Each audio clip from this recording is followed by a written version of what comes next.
बॉलीवुड में जब किसी सेलिब्रिटीज की देशभक्ति या इंडियन आर्मी पर मूवी आने वाली होती है तो ये लोग बॉर्डर पर पहुंच जाते हैं, आर्मी ऑफिसर्स के साथ डिनर करते हैं, ट्रेनिंग लेते हैं, तब ये उनको फुल ऑन फुल सैल्यूट देते हैं। बट जब बात अपनी कंट्री के लिए खड़े होने की आती है तो चुप्पी साध लेते हैं। उस टाइम ये अपना प्रॉफिट लॉस देखते हैं, जैसे अभी दिलजीत दोसांझ कर रहे हैं। एक्चुअली क्या है ना, दिलजीत दोसांझ को ये अच्छे से पता है कि उन्हें कब क्या करना है। अब इनकी मूवी आई सरदार जी 3, जिसमें पाकिस्तानी एक्ट्रेस हानिया आमिर थी, जिसको देखकर लोगों का फ्रस्ट्रेशन, गुस्सा सब दिलजीत के ऊपर निकलने लग गया, और जाहिर सी बात है निकलेगा भी। लेकिन दिलजीत पाजी मूवी को लेकर इंटरव्यू में कुछ ये कहते हैं। जब ये फिल्म बनी थी तब तो सिचुएशन सब ठीक था।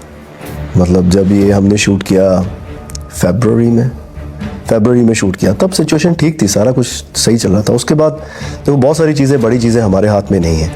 तो ये प्रोड्यूसर्स ने डिसाइड किया कि ये फिल्म ऑब्वियसली अब इंडिया तो नहीं लगेगी, तो इसको ओवरसीज रिलीज़ करते हैं। तो ऑब्वियसली इनका बहुत पैसा लगा हुआ है, और जब ये फिल्म बन रही थी तब ऐसा कुछ था नहीं। तो ठीक है, फिर वो ऑलरेडी लॉस, मतलब उनके दिमाग में है कि लॉस तो होगा ही 100%, क्योंकि एक टेरिटरी आप उसमें माइनस कर रहे हो। तो मैंने भी जब फिल्म साइन की थी तब तो सब ठीक था। तो अभी अब सिचुएशन हमारे हाथ में है नहीं, तो बाहर रिलीज़ करना चाहते हैं तो मैं उनके साथ हूँ। ये दिलजीत का कहना है। बट आपको याद हो तो इनसे पहले वाणी कपूर और फवाद खान की मूवी अबीर गुलाल रिलीज होने वाली थी, और शायद उसमें सरदार जी 3 से ज्यादा पैसे खर्च हुए थे, क्योंकि स्टार कास्ट भी बड़ी थी। लेकिन प्रोड्यूसर्स ने उस मूवी को इंडिया तो क्या ओवरसीज भी रिलीज ना करने का डिसीजन लिया। इन रियलिटी कहा जाए तो दिलजीत पाजी एक मास्टर गेम खेल रहे हैं। देखो कैसे, सरदार जी 3 इसलिए रिलीज की गई क्योंकि इसमें प्रोड्यूसर्स का बहुत सारा पैसा लगा था। लेकिन सेम यही दिलजीत पाजी जब गवर्नमेंट फार्मर लॉ लेके आई थी तो उसके अगेंस्ट खड़े हो गए थे। फिर बाद में उसी गवर्नमेंट के इन्विटेशन पर उनसे मिलने पहुंच गए, और एक बार दिलजीत पाजी ने अपने कॉन्सर्ट में पाकिस्तानी फैंस को शूज गिफ्ट किए थे। तो उस टाइम उन्होंने कुछ ये कहा था, हिंदुस्तान पाकिस्तान साडे लिए सारे एक ही है, पंजाबियों के दिल च सारे लिए प्यार है, सारे दिल।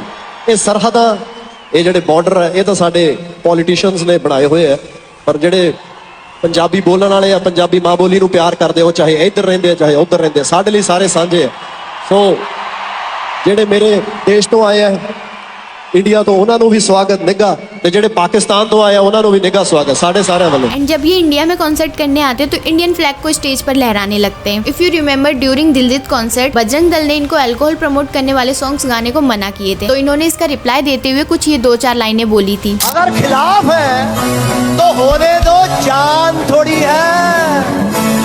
अगर खिलाफ है होने दो, जान थोड़ी है।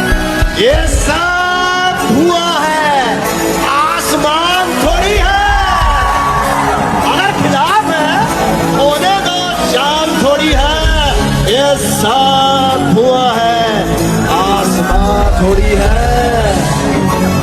सभी का खून शामिल है यहाँ की मिट्टी में, किसी के बाप का हिंदुस्तान थोड़ी है।